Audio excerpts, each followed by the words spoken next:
ছাত্রীরা মানুষের প্রত্যাশা নির্বাচন করবে। ছাত্রীরা এক আসনে গণপ্রস্থানের পরে গেল এবং গত সমাবেশে আইন শৃঙ্খলা বাহিনীর পরিস্থিতি এটা একেবারে লাগবে। প্রতিনিয়ত চুরি ছিনতাইয়ের অভিযোগ হচ্ছে, এই টাকা অভিযোগ হচ্ছে এবং সবচেয়ে বড় কথা আমি ধরতেছি এটি নিয়ে সবচেয়ে সাধারণ মানুষের অভিযোগ এখানে টাকা ছাড়া কোনো কাজ নেই। এবং আরো একটা বিষয় হচ্ছে ইউনিয়ন আওয়ামী লীগের নেতা ধরা হচ্ছে, তাকে সকালে ধরা হচ্ছে, দুপুরে ছেড়ে দেওয়া হচ্ছে। সকালে পৌর আওয়ামী লীগের অর্থ সম্পাদককে ধরা হলো, ওসি বললেন যে না আমরা তাকে ধরিনি, আবার তাকে রাতের বেলা ছেড়ে দেওয়া হলো। এরকম ধরাছোড়া খেলায় আইন শৃঙ্খলা পরিস্থিতি, 4টা হত্যাকাণ্ড গত গণঅভ্যুত্থানের পরে 7টা হত্যাকাণ্ড ঠাকুরগাঁয়ে হচ্ছে। এই যে আইন শৃঙ্খলা পরিস্থিতি এবং ঠাকুরগাঁয়ের মানুষের একটা নাবিশ্বাস যে টাকা ছাড়া আসলে আইনি সেবা তারা পাচ্ছেন না, এটাকে আপনি কিভাবে দেখছেন? কথা হচ্ছে যে সারা বাংলাদেশে প্রায় একই চিত্র। আপনারা নিজেরাই পত্রিকাতেই আইন শৃঙ্খলা পরিস্থিতি যে অবনতি হয়েছে সেটা আপনারা দেখছেন এবং এটা একটা অভ্যুত্থানের পরে নতুন একটি সরকার এসছে। আপনারা জানেন যে পুলিশ প্রশাসন এর আগে পুরোপুরি আওয়ামী লীগের থামাধারা পুলিশ প্রশাসন ছিল, তারা যা বলতো তাই করতো, যার ফলে প্রশাসনে কনফিডেন্স অফ অ্যাডমিনিস্ট্রেশন এটা তাদের কমে গেছে, যার ফলে তাদের যে আপনার বিভিন্ন জায়গায় যে ব্যবস্থাগুলো নেওয়া দরকার সেভাবে নিতে পারছে না, যেটা তাদের নেওয়া উচিত। And regarding this murder order যেগুলো বলছেন, এগুলো তো পুলিশের দায়িত্ব, তারা অবশ্যই যত দ্রুততার সম্ভব এগুলোকে আপনার তদন্ত করে বের করে তাদেরকে আইনের আওতায় নিয়ে আসবে, এটা তাদের দায়িত্ব। আর আমাদের দলের যেটা দায়িত্ব, দল হিসেবে আমরা ইতিমধ্যে দলের তারা কিছু কাজ করেছিলেন যেগুলো আমরা প্রশ্রয় দেই না, সেটার বিরুদ্ধে ব্যবস্থা নেওয়া হয়েছে। আপনারা ভালো করে জানেন আমরা দল ভেঙে দিয়েছি, কোনো সংগঠনকে ভেঙে দিয়েছি, কোনো দলের নেতার বিরুদ্ধে ব্যবস্থা নিয়েছি, তা থেকে আমরা দলকে বহিষ্কার করেছি এবং এটা সারা বাংলাদেশেই কিন্তু এটা হচ্ছে, যেটা হয়েছে তার বিরুদ্ধে ব্যবস্থা নেওয়া হয়েছে। এটা এখন বর্তমানে কিন্তু এটা অনেক কমে এসেছে। আর যদি যে কথাগুলো আপনি বললেন, এই কথাটা আপনি এসপিকে জিজ্ঞেস করবেন, ওসিকে জিজ্ঞেস করবেন, ওয়াই তারা কেন করতে পারছে, প্রশাসনকে জিজ্ঞেস করবেন। আমাদের রাজনৈতিক দলের পক্ষ থেকে আমরা খুবই অ্যালার্ট। কিছুক্ষণ আগে আমি নির্দেশ দিয়েছি একটা বিষয়ে, যদি সেখানে আপোষে কোনো সমস্যা সমাধান করতে না পারে তাহলে তার বিরুদ্ধে মামলা শুরু করে মামলা দেবে এবং তার বিরুদ্ধে আইন সম্মত হবে। এটা আমাদের কাজ না, তারপরে আমরা এটা টোটাল সমর্থন আমরা দিচ্ছি। আমরা আমাদের যেটা রাজনৈতিক দায়িত্ব, সেই দায়িত্ব আমি দেখেছি আমার দল এখানে অত্যন্ত সুচারুরূপে পালন করছে। কোনো জায়গায় যে ব্যর্থ ঘটছে বা ব্যতিক্রম থাকছে তার বিরুদ্ধে তারা রাজনৈতিক ব্যবস্থা গ্রহণ করছে, শৃঙ্খলামূলক ব্যবস্থা গ্রহণ করছে।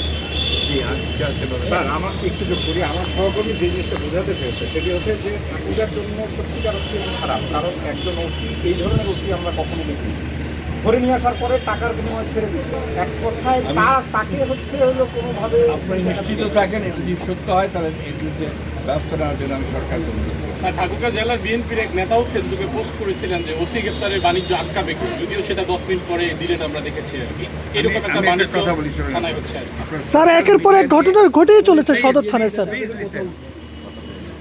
এই ধরনের সোশ্যাল মিডিয়ার বিষয়গুলো আমাকে প্রশ্ন করে আপনারা খুব বেশি উত্তর পাবেন, কারণ আমি সোশ্যাল মিডিয়া দেখি। এটা হচ্ছে আপনার একটা কারখানা, আপনার ডিসইনফরমেশনের, আপনার মিথ্যা প্রচারের, অপপ্রচারের একটা কারখানা হচ্ছে আপনার। আর তাছাড়া সোশ্যাল মিডিয়া আপনারা সবাই দেখে জানে, আমি দেখি। 1 নম্বর। 2 নম্বরে হচ্ছে এই ধরনের কোনো ব্যবস্থা যদি আমরা পাই আমরা তার সাথে ব্যবস্থা নিই।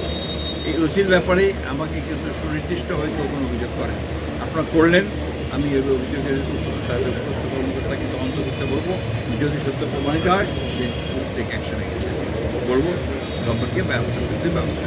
তার সাম্প্রতিক একটি মানে গুরুত্বপূর্ণ ইস্যু, সেটি হচ্ছে আমাদের প্রধান উপদেষ্টা মহোদয়ের একটি বক্তব্যের ঘিরে ভারতের মিডিয়া বেশ তোলপাড় হচ্ছে যে এবং ওরা হুমকিও দিয়েছে ত্রিপুরার মুখ্যমন্ত্রী যে আমরা চিটাগাংকে তারা নিয়ে নেব। এই সরকার আপনার যে কমিশন তারাও বলছে যে করতে হবে, তো এটা তো আমরা তখনই বলবো, তখনই করতে হবে। আপনার কেয়ারটেকার গভর্নমেন্টের অধীনে 9 মাসের আপনার ইন্টারিম গভর্নমেন্টের সময় নির্বাচন, সেটা কিন্তু আমরা তখনই বলছি। তাহলে কী বোঝা যাচ্ছে যে আমরা যা বলেছি সেগুলোই তো আসছে, তাহলে সমস্যাটা কি? আমার না বলেন। কালকে আপনি বলেছিলেন যে চার্টার অফ রিফর্ম হবে, সেখানে পরবর্তীতে সব রাজনৈতিক দল গভর্নমেন্ট স্বাক্ষর করবে। এখন বাস্তবায়ন হবে নির্বাচনের পর। যেটা যেটা বাস্তবায়ন যোগ্য সেটা বাস্তবায়ন হবে।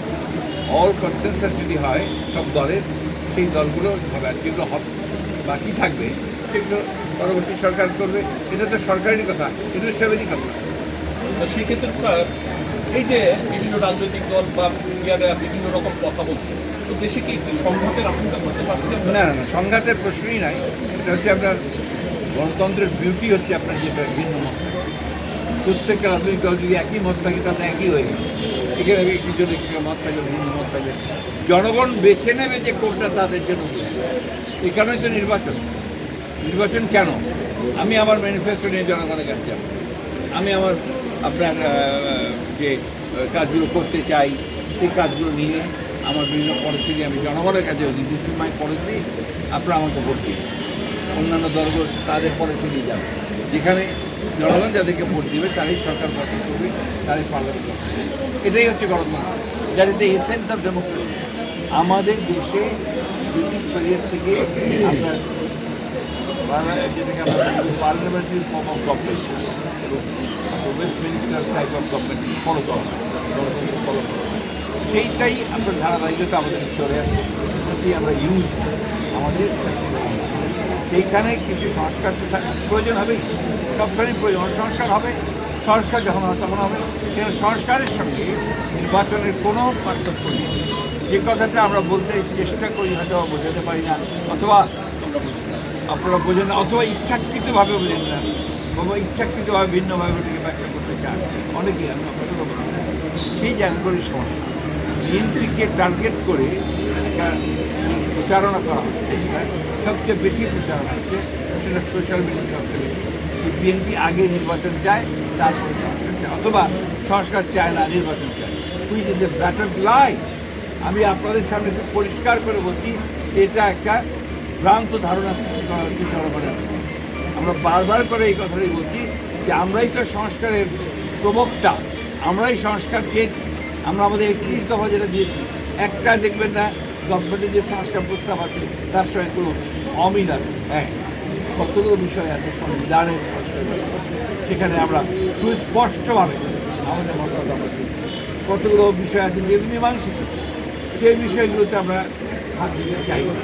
এখন বলেন তো দেখি, গণতন্ত্রকে বাদ দিয়ে আপনি বহুত্ববাদ, এটা আমাদের দেশের কয়টা লোক বলে? আপনারাই বলেন। বহুত্ববাদ বলতে মাল্টিল্যাটারালিজম, তাই না? তো কয়টা লোক বোঝে? কয়টা লোক আবার ইলিনয় ইউনিভার্সিটিকে পিএইচডি করেছে? বলেন আমাকে। সংস্কার কারা করছে? ফর্মগুলো কারা আনছে? What connections they have got with the people? এই দেশের জনগণের সঙ্গে সম্পর্ক কাজে রাজনৈতিক দলগুলো, তাই না? এটা আপনি জামাত হোক, বিএনপি হোক, আওয়ামী লীগ হোক, জাতীয় পার্টি হোক, জাকের পার্টি হোক, আপনার এই সিপিসি হোক, ছাত্র সংগঠনতে তারাই হোক, তাদের সম্পর্ক জনগণ। আর যারা এসছেন সংস্কারে, খুব জ্ঞানী মানুষ, পণ্ডিত লোক, বিশাল বিশাল ইউনিভার্সিটি পিএইচডি করে এসছেন, তারা দিচ্ছে, তাদেরকে শ্রদ্ধাও করি, সম্মানও করি। কিন্তু তারা যদি জনগণের বাইরে গিয়ে কিছু করেন, সরি টু সে, আমরা সেটাকে সমর্থন করতে পারবো না। জনগণ যেটা চাইবে আমরা সেটাই সমর্থন করব। হ্যাঁ, নিশ্চয়ই।